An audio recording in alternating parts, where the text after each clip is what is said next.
Bom dia a todos, vamos dar início ao nosso exercício devocional de hoje, 65º dia da nossa quarentena espiritual.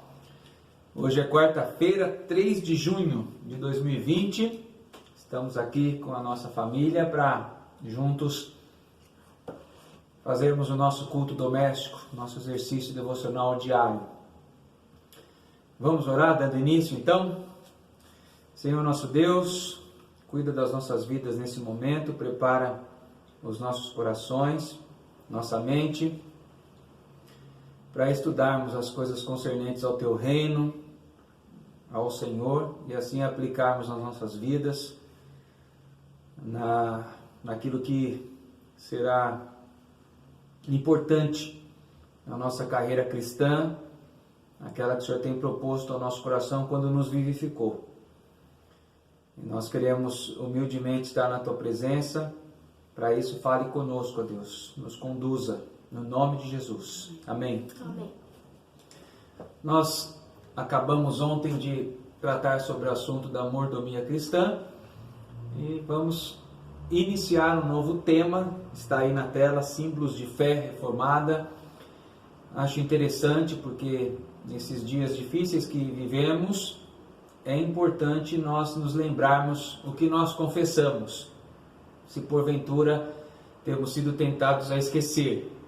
E as confissões de fé, que são esses símbolos, nos lembram didaticamente, através de perguntas, toda a teologia bíblica. Isso é importante para nós, tá bom? Essa é a nossa proposta a partir daqui. Temos ouvido muito sobre quando vai voltar as atividades ou não. Outra hora fala que vai voltar, às vezes retornam ao que falaram, voltam atrás. Enfim, a nossa proposta é que enquanto não voltarmos presencialmente ao templo, ao culto, nós vamos continuar aqui na nossa devocional diária.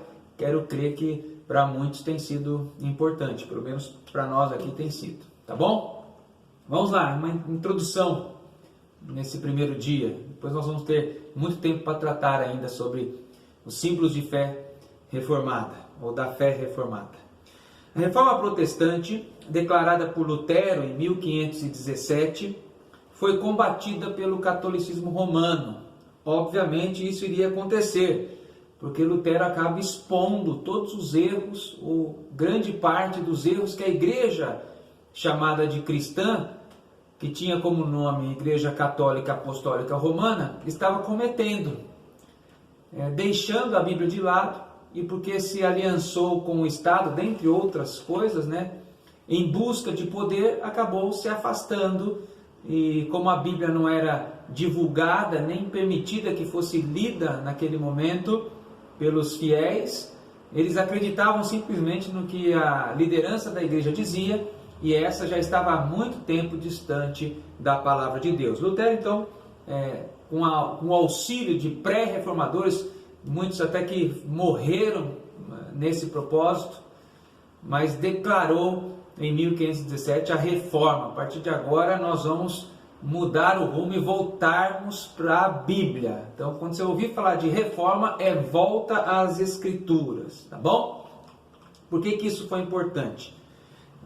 Foi importante porque a igreja precisava, principalmente os seus fiéis, de rever os conceitos onde a sua fé, a sua crença estava fundamentada, alicerçada. Por isso foram elaborados e confeccionados aquilo que nós chamamos de símbolos da fé reformada, que são confissões, catecismos, cânones.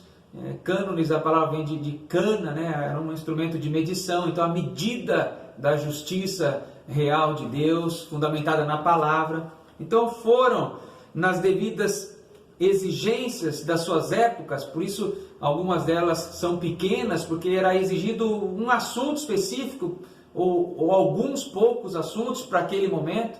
Também em determinadas regiões geográficas, porque a reforma foi proclamada, mas ela vai alcançar alguns países e cada um vai proclamando ali a sua reforma. Então, elas foram nas devidas exigências de suas épocas e regiões, elaboradas pelos reformadores e pós-reformadores, dentre o principal Calvino, tá? a fim de ratificar a compreensão teológica correta das Escrituras, bem como educar o homem em um padrão doutrinário que o sustente na carreira cristã, que é diferente do que nós vemos hoje. Os crentes, ou alguns frequentadores de igreja, eu diria, sem fundamento, sem base para enfrentar momentos difíceis como nós estamos enfrentando de pandemia ou de epidemia.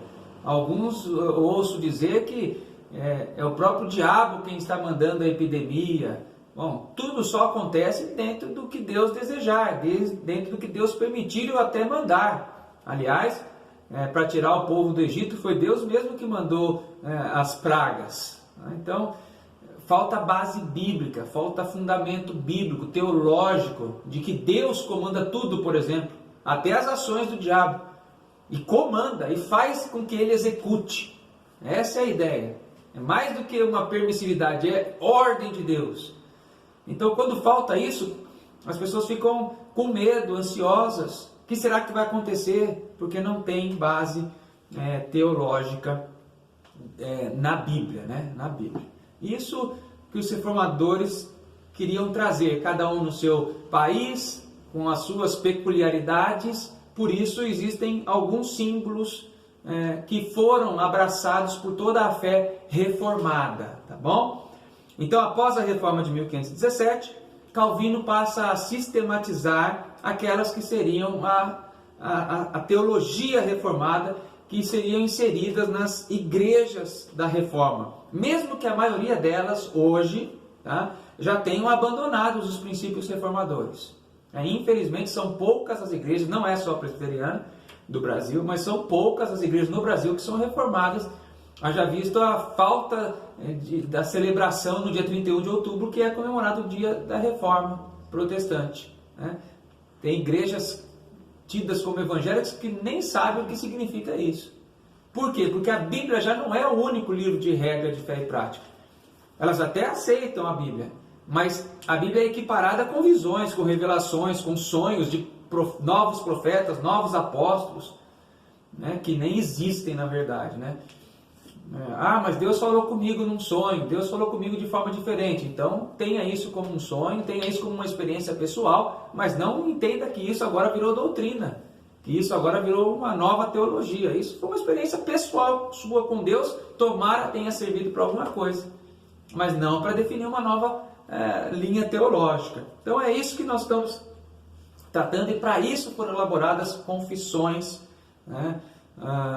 catecismos e cânones.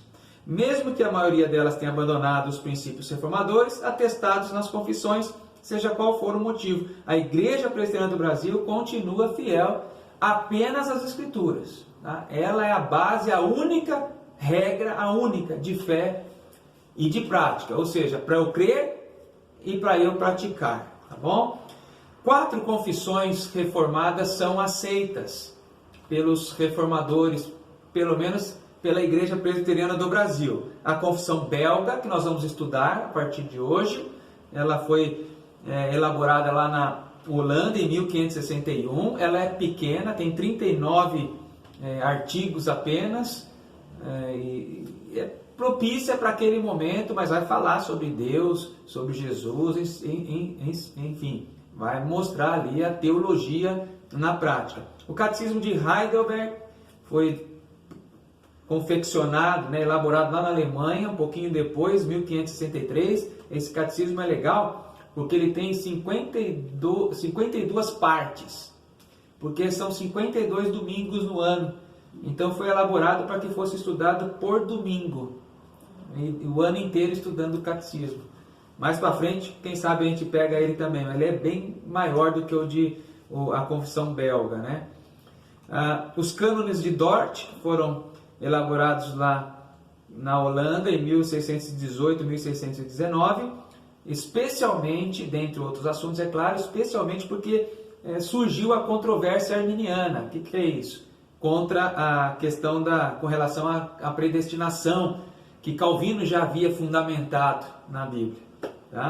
Então o bispo de Amsterdã, que era Jacob Arminius, ele se levanta declarando o contrário do que a fé reformada já estava crendo, e que é bíblico, que é o que nós cremos.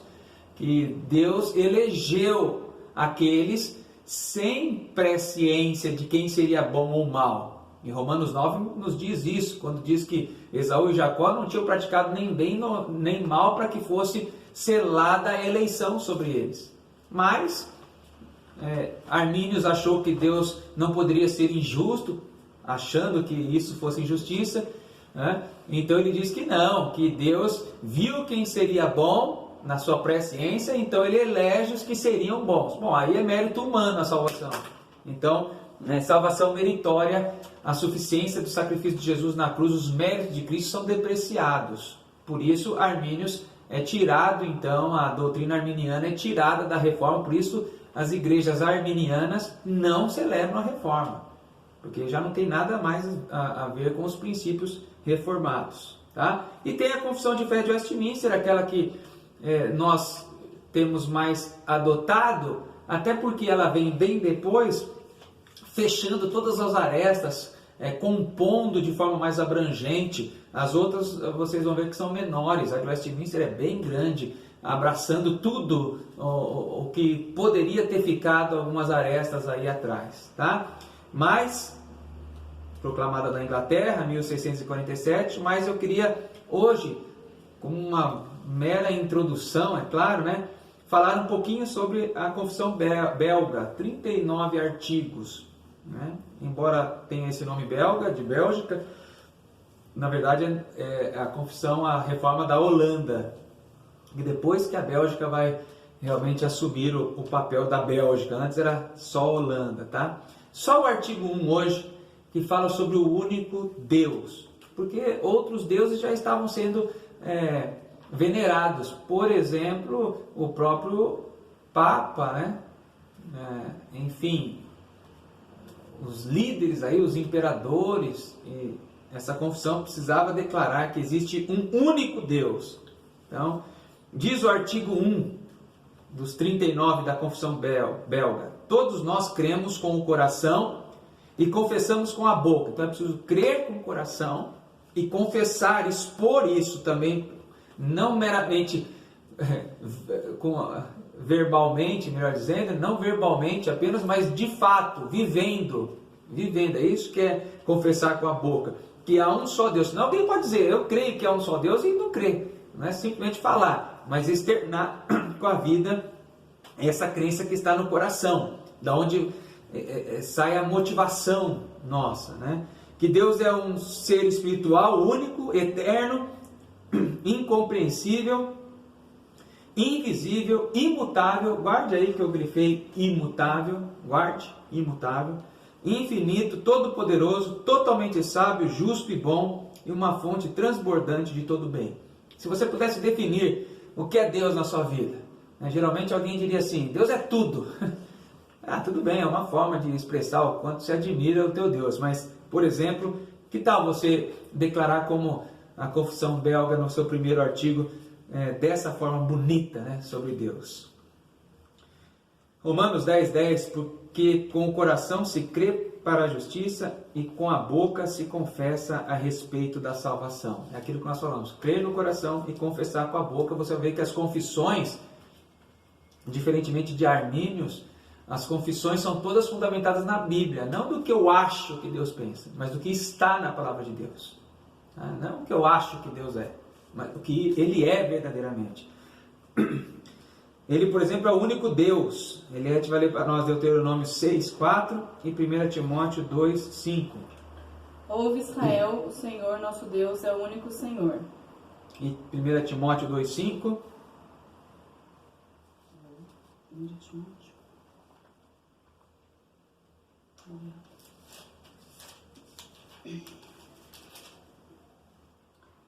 Porquanto há um só Deus e um só mediador entre Deus e os homens, Cristo Jesus, Isso. homem. Ou seja, para mostrar o único Deus. Tá? Então, todas essas palavrinhas que tem aqui, cada palavrinha dessa tem textos bíblicos. Eu não coloquei todos aqui, é só um exemplo para nós mostrarmos como eles querem atestar a doutrina na Bíblia. Por exemplo, sobre o Deus invisível, João 4:24.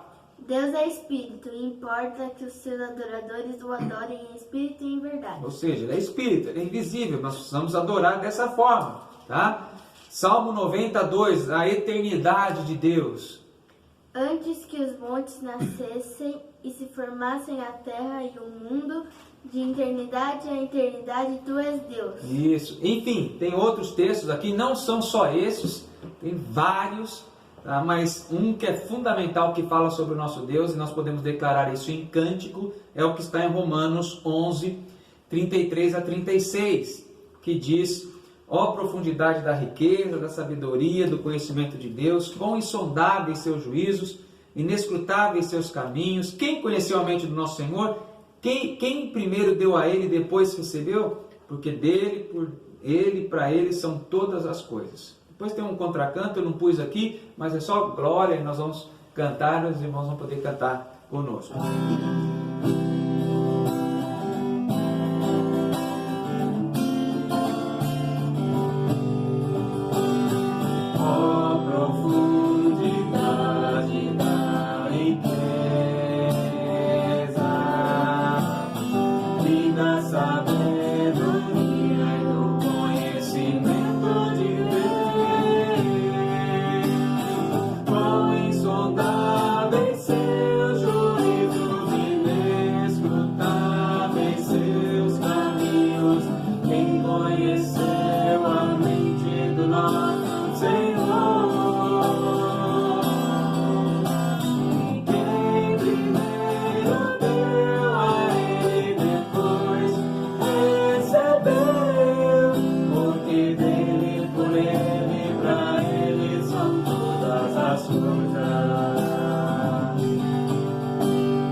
Romanos 11, 33 a 36 diz isso sobre o nosso Deus. A ideia nossa, então, nesse próximo período é fundamentar a nossa fé, rever os nossos conceitos, a nossa crença, por exemplo, na confissão belga. Vai ser muito gostoso o estudo, tá? Por que eu grifei lá o imutável? Para a gente brincar e aprender junto, através de uma gincana que eu vou propor aqui, tá? Tem meu WhatsApp aí na tela e quem quiser participar, depois nós vamos dar um prêmio também. Não é um presente, né? Kit Kat. Mesmo que seja um Kit Kat. Para quem não está acostumado, a gente brinca na escola dominical, dá um Kit Kat para quem acerta a pergunta, né? Mas tomara seja um pouco melhor que o Kit Kat, né? No mínimo um Kit Kat. Para quem for respondendo diariamente, tá? Não vale responder 2, 3 dias depois, porque viu atrasado. Enfim, eu quero só que me mande pelo WhatsApp um versículo que você encontre na Bíblia que fale sobre a imutabilidade de Deus, tá bom? Faça isso, aí eu vou começar a pontuar lá nesses 39 artigos e nós vamos brincando, aprendendo, nos confraternizando assim também, tá bom? Vamos encerrar então orando. Esse já tem que ser no dia de hoje, tá? Não pode passar do dia 3. Se mandar no dia 4, já não vale, tá bom? Até as 23h59 desse dia, você tem que me mandar lá um versículo sobre a imutabilidade de Deus. Encerra para nós, orando. Senhor, nós te louvamos, meu Deus, e te agradecemos por esse privilégio de conhecer um pouquinho mais a tua palavra, Deus, e nos aprofundarmos, ó Pai, um pouquinho mais para entender como o Senhor é, Pai, quais são as suas características, Deus, e nós somos gratos a Deus porque um dia, Pai, o Senhor nos escolheu e nós podemos crer, ó Pai, num Deus que é eterno, Deus que é imutável, Pai, que cuida de nós. Fica conosco, ó Deus, com a nossa igreja, com as nossas famílias, para que nós possamos, ó Pai, a cada momento, ó Pai, sentir o desejo de te louvar. Em nome de Jesus, nós oramos e agradecemos. Amém. Amém.